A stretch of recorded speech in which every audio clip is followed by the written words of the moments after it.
el socialismo, votaron por la independencia, votaron por la grandeza de Venezuela. Hugo Chavez, president of Venezuela. To his followers, a charismatic revolutionary who has championed the poor. To his critics, an authoritarian populist who has polarized his country, hollowed out its institutions, and damaged its middle class. He controls the military, he controls the executive, the National Assembly, the oil industry, the central bank. There is no power in the country that is really not under his very, very tight control. With Chavez, you're either for him or against him. There is no middle ground. This is the story of one of the world's most controversial leaders and his legacy.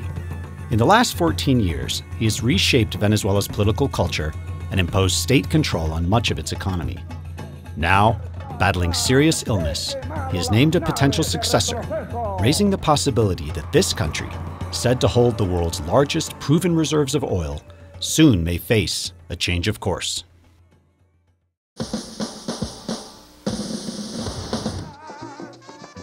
Hugo Chavez is the most visible Latin American politician of the past 2 decades. Like Juan Domingo Perón of Argentina and Augusto Pinochet of Chile before him, he is molded in the tradition of the caudillo, the strong man who dominates his country with patronage, charisma, and selective brute force. You know, the caudillo is the man on horseback. He's the political military leader who sort of personifies the nation, who believes that he really embodies all the good qualities of the country. And Chavez sees himself very much in that way. Like any caudillo, he has turned the state into a cult of personality, with a direct appeal to the people. There's nobody else. He's the show. And you see on television, it's quite extraordinary, the enthusiasm in the streets among the poor, the working class, for Chavez. Before his health declined, he could be seen most Sundays in a television program joking, singing, and railing against the U.S., and in populist tradition, announcing expropriations from some of the country's largest companies all the way down to a small jewelry shop. One former member of Chavez's cabinet told me that Chavez was the most Venezuelan-like person that he had ever met. He said that Chavez was chaotic, Luna, mi luna gitana, mi lunita caraqueña. disorganized, talkative, fun, the life of the party. Venezuelans, especially in the barrios, saw Chavez and they saw themselves reflected in him as if they were looking into a mirror.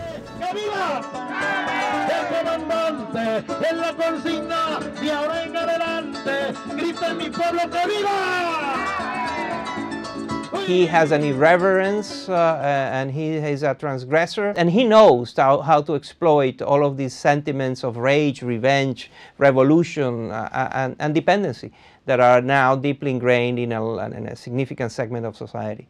Among those sentiments, a deep distrust of the wealthy. He has said, to the poor people of Venezuela, I am going to save you from this constant misery into which you were thrust by the elites. Y aquí aparece un hombre que llega de repente con fuerza, con traje militar, con dureza y labia, a decir, te voy a devolver lo que sagradamente es tuyo. Teodoro Petkov is a former radical leftist turned Chavez opponent. Es que él ha logrado dividir a la población de una manera brutal. Siempre, todas las sociedades conocen divisiones naturales, de clases, de intereses, etc.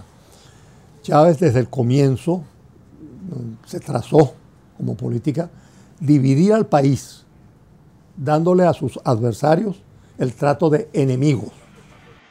The president's ballooning social welfare system has had a measurable impact on the poor. It has altered Venezuela's class structure, placing those who were once at the margins of society now squarely at the center.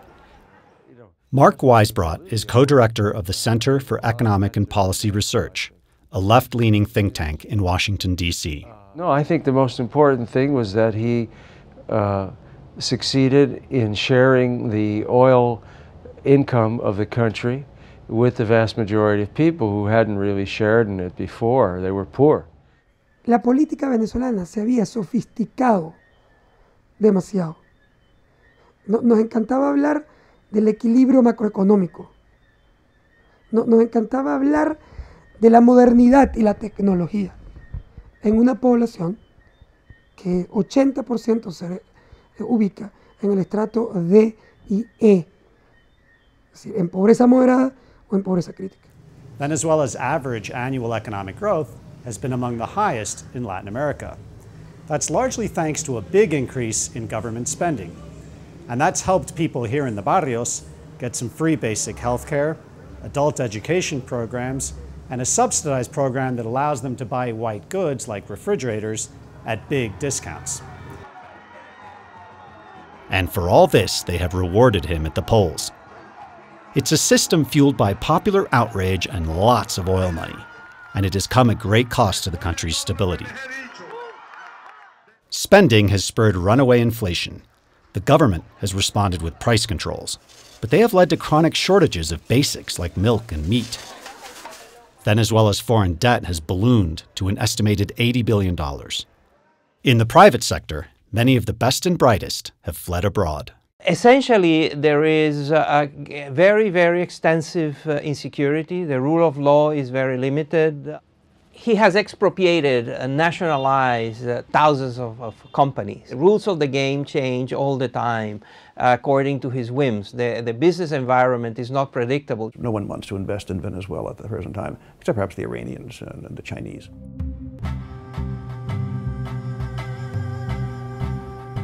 Hugo Rafael Chavez Frias was born in 1954 in the town of Sabaneta, a land of hot and humid plains home to Venezuela's cowboys, the llaneros.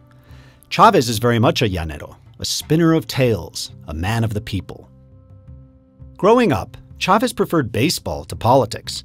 He joined the army partly because it offered him a way to play his favorite sport and a way to move up. For sons, ambitious sons, in families of that sort, the military is a very important path to social mobility, to status.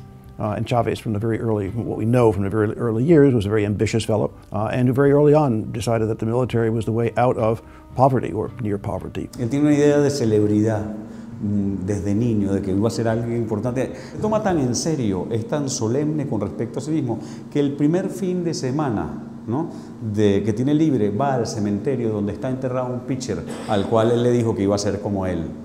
Y le va y le dice, yo te juré que iba, ¿no?, a ser como tú, pero ya no, porque ahorita voy a ser pues, un gran, no sé, tengo otro sueño y voy a ser algo más importante, presidente, coronel, lo que sea. As he grew older in the army, he cultivated romantic notions of justice. His ultimate inspiration would become Simón Bolívar, the 19th century patriot who helped to liberate Venezuela and 5 other countries from Spain. Bolívar dreamed of uniting all of Latin America and then challenging the U.S. for influence throughout the hemisphere. I began to read Marx and to read Lenin and to read Mao. We're not really quite sure how much he actually read of those books, but he certainly believed that he read those books and put together his own kind of Bolivarian ideology that really drew on socialism, on poverty, on class, these kinds of issues that were very important in the past. It was an ideology that would form the basis of the Chavez presidency, but not right away. After winning presidential elections in 1998, Chavez was center-left, espousing a third way promoted by then UK leader Tony Blair. He rang the closing bell on the New York Stock Exchange and threw out the first pitch at a Mets game. But soon, it became clear that the young president's agenda was more radical than centrist. He immediately sent out 70,000 soldiers to repair roads and bring food to the ramshackle barrios that cling to the hillsides surrounding Caracas. He also signed a deal with Fidel Castro to send cut-rate oil to Cuba in exchange for thousands of Cuban doctors who would fan out across the barrios giving free medical care. This made him remarkably popular with the poor. By using the oil wealth to basically offer subsidized food, education for some of the people, some low-cost housing, and those have become a very, very popular part of his base of political support in Venezuela. As his popularity grew, so too did the reach of his power. The president pushed through laws that many considered socialist. The government gained the power to seize idle land. Opposition to the comandante among the middle and upper classes began to fester. Then, in February of 2002, he took a fateful step. There was a tradition in Venezuela that you don't touch the oil company among the political parties before 1998. That was the cash cow. Chavez fired Petróleo de Venezuela's entire board of directors, then top company officials. By 2002, the elites had become bitterly upset with Hugo Chavez, with the nationalization of their companies and with the way in which he was rhetorically attacking them on a daily basis. And so they were able to win over part of the Venezuelan military to support them. By April, tensions reached a boiling point. A general strike led to violence. On April 11, a group of high-ranking military officers, backed by the country's business leaders, arrested Chavez and demanded he resign. The head of the country's biggest business chamber, Pedro Carmona, took the helm and declared martial law, dissolving the National Assembly. The moves began to frighten many Venezuelans, who wondered if the opposition to Chavez was worse than Chavez himself. He brought his cabinet onto the television screen. There was an admiral, not a general, no workers' leader, no women, all white guys from the country club. That quickly imploded. The poor streamed down from the barrios to demand the return of the comandante, and key army commanders came out in support. Within 2 days, Chavez was back in the presidential palace. It was a turning point in his rule, and it set the stage for the consolidation of his power. Now, he was free to pursue his agenda without interference. No one could touch him. He then went after most of what remained, nationalizing everything from telecommunications, to cement, to steel, to privately owned farms. He began to push his revolution abroad, spending billions supporting Cuba and other leftist governments in the region. He publicly courted other anti-US leaders like Libya's Muammar Gaddafi and Iran's Mahmoud Ahmadinejad. He mocked US President George Bush at the UN as the devil. Ayer, señoras, señores, desde esta misma tribuna, el señor presidente de los Estados Unidos, a quien yo llamo el diablo, vino aquí hablando como dueño del mundo. By June of 2011, Chavez had reshaped his country in his image. Then came news that the president was in Cuba, recovering from emergency surgery, and speculation that he was seriously ill. With no clear line of succession, Venezuela and the Chavez Revolution suddenly faced an uncertain future. His health problems aside, Chavez managed to mount a vigorous campaign to retain power, winning a decisive victory at the polls in October of this year, despite a strong showing from the opposition. We know the polling. The polling indicates very clearly that the great benefactor won because he was seen as the great benefactor. But the euphoria soon turned to renewed worries about his health. Chavez disappeared from public view. Then, in December, just weeks after his victory, he made a stunning announcement. En esa revisión exhaustiva surge la presencia en la misma área afectada de algunas células malignas. Venezuelans must now ponder the real possibility of life without Hugo Chavez.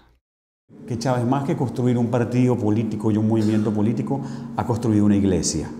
Entonces, la iglesia sobrevivirá en la medida en que ella misma se reinvente después de que su Mesías esté o no esté. The president's exact prognosis is unknown, but many cancer specialists believe his repeated recurrences suggest the disease is terminal. He has endorsed his vice president, Nicolás Maduro, to assume the mantle should Chavez have to leave office. Venezuela's constitution requires elections if a president dies or resigns in the first 4 years of his term.